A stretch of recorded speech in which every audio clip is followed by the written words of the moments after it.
The Disowned Heiress Part 4. The next morning, I officially became part of Blackwell Industries. When the elevator doors opened on the executive floor, every conversation stopped. Some employees recognized me immediately. Others only knew me from the recent headlines. The woman who had supposedly betrayed Sinclair Group, the disgraced heiress, the former successor. Rumors spread far faster than the truth. I had learned that lesson the hard way. Nathan was already waiting in the boardroom. He looked up from his watch. "You're 1 minute early." "I dislike being late." "I know." He stood. "Come on, I'll introduce you to everyone." The board meeting lasted nearly 4 hours. Every executive presented reports from their respective departments: manufacturing, finance, research, international business. No one expected me to speak. After all, it was my first day. Nathan closed the final report before looking at me. "Sophia, anything you'd like to add?" More than 20 executives turned toward me. Some looked curious, some looked doubtful. One even smiled as though expecting me to embarrass myself. I stood, walked toward the presentation screen, then opened the logistics report. "Our transportation costs decreased by 7%. Several department heads nodded proudly. "Excellent work." I clicked to the next slide. "Unfortunately, our delivery time increased by 12%. The room fell silent. Customers don't measure efficiency by transportation costs. They measure it by how quickly products reach them. I highlighted another chart. This warehouse reduced expenses, but it also reduced inventory. If demand rises unexpectedly, we'll lose millions. For the next 30 minutes, I reviewed every department, not criticizing, improving. Every problem came with a solution. Every weakness came with a plan. When I finally returned to my seat, no one questioned why Nathan had hired me. One elderly director smiled. "Now I understand." Nathan crossed his arms.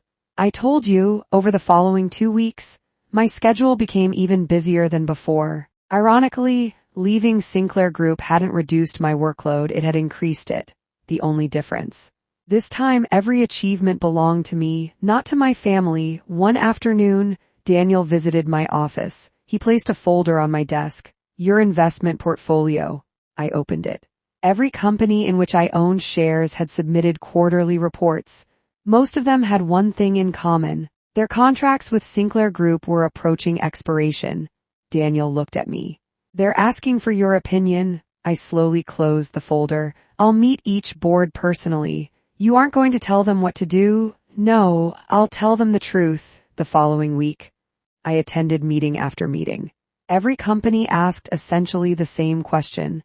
"Should we renew our agreement with Sinclair Group?" I never answered immediately. Instead, I showed them public financial reports, management changes, delayed projects, increasing customer complaints, poor decision-making after my departure. "I won't make the decision for you. I only recommend that every board carefully review the risks before signing another long-term agreement." That was all. The choice remained theirs. Some renewed. Many didn't. Others shortened their contracts while waiting for stability to return. Within a month, nearly 40% of Sinclair Group's long-term partners had chosen different directions. Not because I forced them, because confidence had disappeared. Business followed trust. Trust had become Sinclair Group's biggest weakness. Meanwhile, Ryan called. "I finished analyzing the files from your former assistant." "What did you find?" "There are irregular transactions." "Whose accounts?" "Victoria's." He paused. "I also found several shell companies receiving money from Sinclair Group." I frowned. Could it simply be consulting fees? I thought so too, so I kept digging. "And they don't exist." The room became quiet. Ryan continued. "I think someone has been moving company money through fake businesses." I closed my laptop. "Send everything to my lawyer." "Already done." That evening, I met with attorney James Carter. He carefully reviewed every document. Every bank transfer, every email, every invoice. After nearly an hour, he removed his glasses. "If these documents are authentic, they indicate possible corporate fraud." I nodded. "I don't want rumors. I want facts." "You have enough to request an official investigation." "I won't announce anything publicly." "Good, the authorities should handle this." That was exactly what I wanted. If Victoria had committed crimes, the law would decide her future, not me. A month later, news spread through the business world. The Financial Crimes Bureau had officially opened an investigation into several companies connected to Sinclair Group. No names were released, only the existence of the investigation. The stock market reacted immediately. Sinclair Group's shares fell, investors became nervous. Several planned partnerships were postponed. Nathan watched the news from his office. "You expected this?" "I expected uncertainty." He looked toward me. "You haven't celebrated." "There isn't anything to celebrate. If they're innocent, they deserve fairness. If they're guilty, the law will handle it." Nathan smiled slightly. "You've changed. Maybe, or maybe, I finally understand where my energy should go." Another 2 weeks passed. Blackwell Industries announced its largest overseas expansion in company history. The strategy had been built over countless late nights. Every department worked together. Every risk had been calculated. When the project launched, it exceeded every prediction for the first time in years. Blackwell Industries overtook Sinclair Group in quarterly profits. The newspapers called it historic. Nathan simply looked at the report, then at me. "You know, you've been here less than 3 months. I've noticed. I should probably thank the Sinclair family." I laughed. "No, thank yourself. You were the one who hired me." That night, as I stood alone beside my apartment window, looking at the city lights, I realized something strange. The anger that had consumed me for weeks had become quieter. It hadn't disappeared, but every day I spent building something new. The past mattered a little less. For the first time since leaving the Sinclair mansion, I wasn't thinking about what I had lost. I was thinking about what I was creating, and somehow, that felt far more satisfying. 3 months. That was all it took for my life to become almost unrecognizable. 3 months ago, I had been the future heir of Sinclair Group. Now, I was one of the youngest executives at Blackwell Industries. Ironically, I was happier, not because my life had become easier, because every achievement finally belonged to me. One Monday morning, Nathan dropped a thick file onto my desk. "Our biggest client. They're thinking about expanding into Asia. I want your proposal." I looked at the file. "This project should belong to international operations." Nathan shrugged. "They already submitted one, and I hated it." I couldn't help smiling. "So I'm your second choice?" "No, you were always my first. You just weren't working here." For the next 5 days, I barely left my office. Every market, every regulation, every shipping route, every competitor, I studied them all when the presentation day arrived.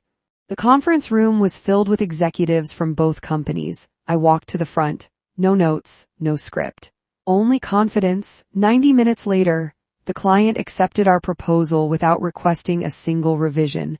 As they left, their chairman shook my hand. "Miss Sinclair," I smiled politely. "It's Sophia Blackwell Industries now." Nathan nearly laughed. After the meeting, he caught up with me. "You enjoyed saying that." "A little. Only a little, maybe more than a little." That afternoon, Ryan called again. "The investigation is progressing. What did they find?" "They're being very quiet. But several financial records have been requested from Sinclair Group." I nodded. "Good." He paused. "You don't seem as interested as before." I looked out of my office window. "I used to think about them every day. And now, I've been too busy." Ryan laughed. "I never thought work would become your therapy." Neither did I a few days later. Olivia dragged me to lunch, not invited, dragged. "You've been hiding in your office." "I've been working." "Exactly." She pointed her fork at me. "You're becoming Nathan." "I'll take that as an insult." It was. We both laughed. For the first time in months, the conversation had nothing to do with business. Nothing to do with Sinclair Group, nothing to do with my past, just two friends enjoying lunch. It felt normal. I had almost forgotten what normal felt like. That evening, Nathan walked into my office carrying 2 coffee cups. "I need your opinion." "On what?" He placed another file in front of me. "The board wants to acquire a smaller technology company." I reviewed the documents carefully. 10 minutes later, I closed the file. "Don't buy them." Nathan raised an eyebrow. "Reason?" "They're hiding debt." He blinked. "I couldn't find any." "You weren't looking in the right place." I pointed toward a small note buried deep inside the financial statements. "The debt belongs to a subsidiary. If you acquire the parent company, you inherit everything." Nathan stared at the report for a long moment, then smiled. I really hate how often you save me money. I'll consider that another compliment. It isn't. It sounded like one. 1 week later, the Financial Crimes Bureau released another public statement. The investigation into several financial transactions connected to Sinclair Group had officially expanded. No conclusions had been reached. No charges had been filed, but investors noticed. Within hours, Sinclair Group's stock price dropped again. Business channels discussed the situation all day. Some analysts blamed market uncertainty. Others blamed recent management decisions. I watched the news for less than a minute before turning the television off. Nathan looked at me, not interested. I've spent enough time looking backward. What matters now? I can't control what I build tomorrow. I can, Nathan smiled.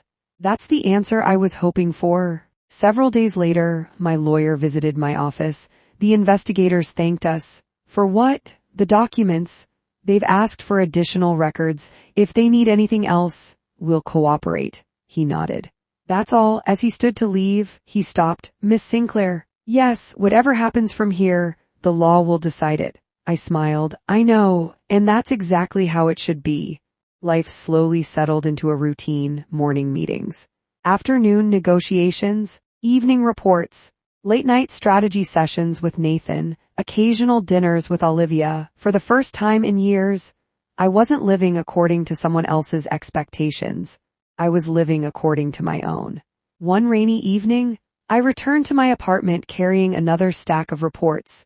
As I unlocked the door, I noticed an old cardboard box sitting in the corner. It contained the few belongings I had taken from the Sinclair mansion. Curious, I opened it. Inside were childhood photographs, my first business notebook, a fountain pen my grandfather had given me when I was 14. For a long time, I simply stared at them. I expected to feel anger or sadness. Instead, I felt gratitude not for what had happened, but for the lessons I had learned.